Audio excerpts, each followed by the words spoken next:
I don't need your civil war. It strengthens the rich and it buries the poor. Good morning, ladies and gentlemen. It is a beautiful Texas day. And as your planetary defense commander, I woke up this morning at about 8 a.m. to see social networking aflame with talk of civil war. What was the trigger catalyst, you might ask? Our president, Donald J. Trump, retweeted a Fox quote mentioning that the impeachment process could lead to civil war. And now I'm paraphrasing because I know that I just saw civil war. Fox retweet and was like,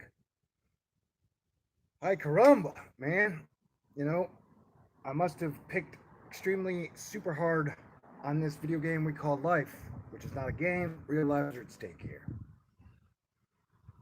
And so I just want to say, traditionally, Texas has always stayed out of civil wars. You know, that if our nation needs to fight each other, which it does not, I don't think Texas would be part of it, but I can only speak for myself. Speaking to you from Texas now, there are millions of Texans here. But so last week, it was impeachment. And this week, it's a Monday talk of civil war. You know, this makes more sense with the fact that I have been severely under attack since Tropical Storm Imelda.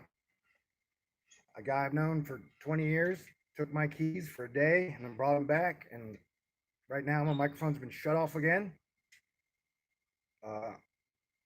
Because I'm really one of the only people out there who said, A, don't buy the political bullshit, and B, we are all in this together. We're all God's children, and that they have been doing what they can to divide and conquer us since long before 9/11. And so when Barack Obama was president, I made a video asking the Secret Service, the military, everybody out there to keep our president alive, because we were primed. He would have be assassinated, have a lid come off, and there'd be some type of a Civil War event. That did not happen.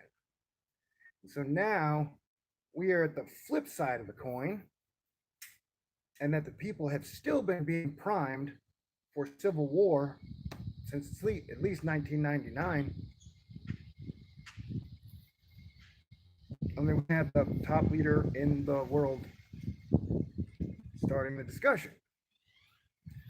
And I'm not placing any blame on either side. Like Beto, 3 weeks ago, was like, "Hey, I'm coming to take away your AR-15, which is technically impossible because there are 5 to 10 million AR-15s.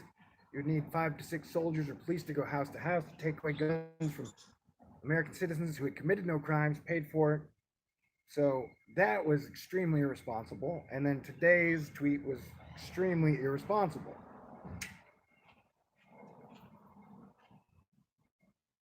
The same divide is in like the truth community. As I mentioned, there's like a civil war in the truth community.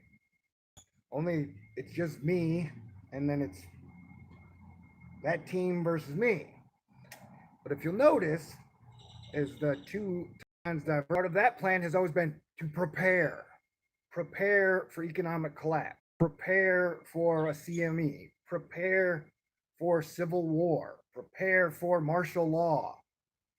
And then my side has always been prevent getting zapped out in a CME, because you could absorb an oil tank. And I'm not slamming petroleum. They've done the best they can with their tools.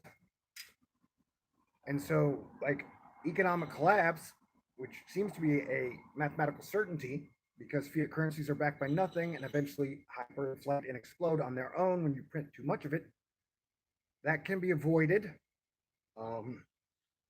Pretty much every obstacle in our path that could cause society to collapse can be avoided through teamwork, love, patience, and hard work.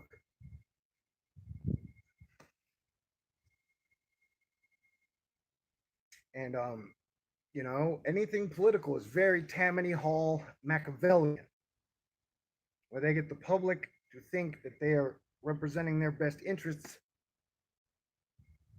At the same time, usually the public is getting gouted of their rights, money, like I've talked about. In the 100 trillion that has been printed in the last 20 years, I would say most of it has ended up in the top 3% hand. While we have been in this slow civil war, which started in the 90s and is now peaking up, they have been printing countless amounts of money. And our president has also called for the Federal Reserve to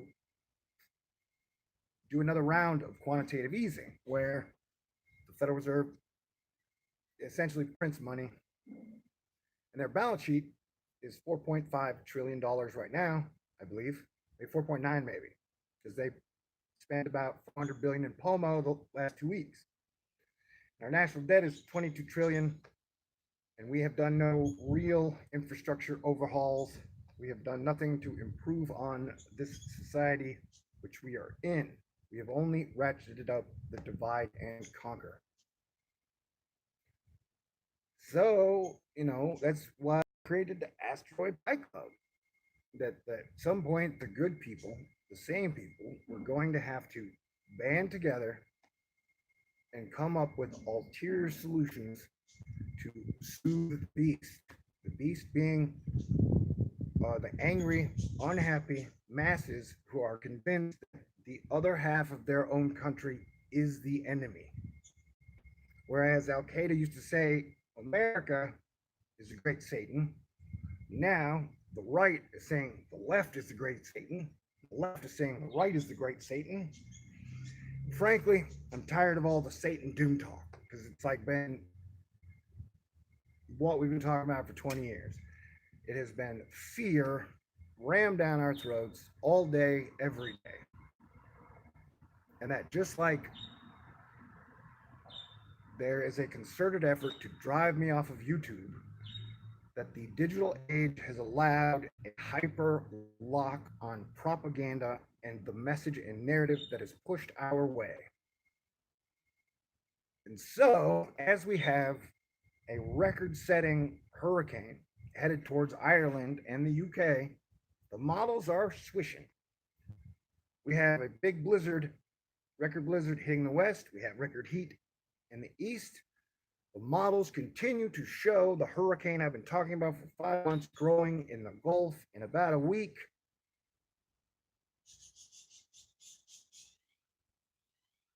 Humanity has spent the last 2 weeks talking about impeachment and either championing or demonizing a 16-year-old girl. These are moments of insanity, for sure. And so, at some point in time, the cool people are going to have to rise and offer sensible words and sensible solutions to these problems that we all face. These problems have been here since our country was even founded. It is like our responsibility to solve them all. And as a Generation X guy, the mess that the baby boomers have left us is quite a freaking mess, man. And so it takes great teamwork to keep civilization together.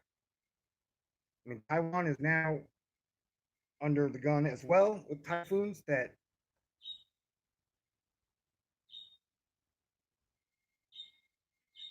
I don't understand why it isn't clear to everyone that there is a great push from both sides,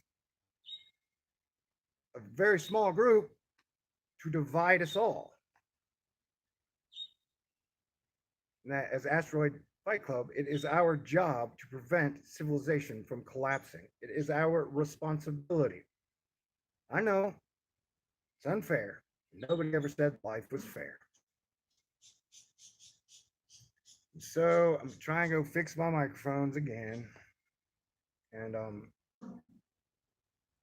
I mean, this isn't doom because technically it's just gossip and war and rumors of war, but we keep taking giant steps towards lawlessness.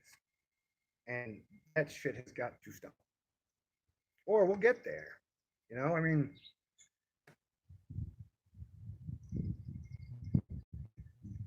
there are a group who want civil war, and it seems unfair to me that the side who has the guns, who likes the guns, would start a fight with the side that doesn't like guns. That is totally unfair.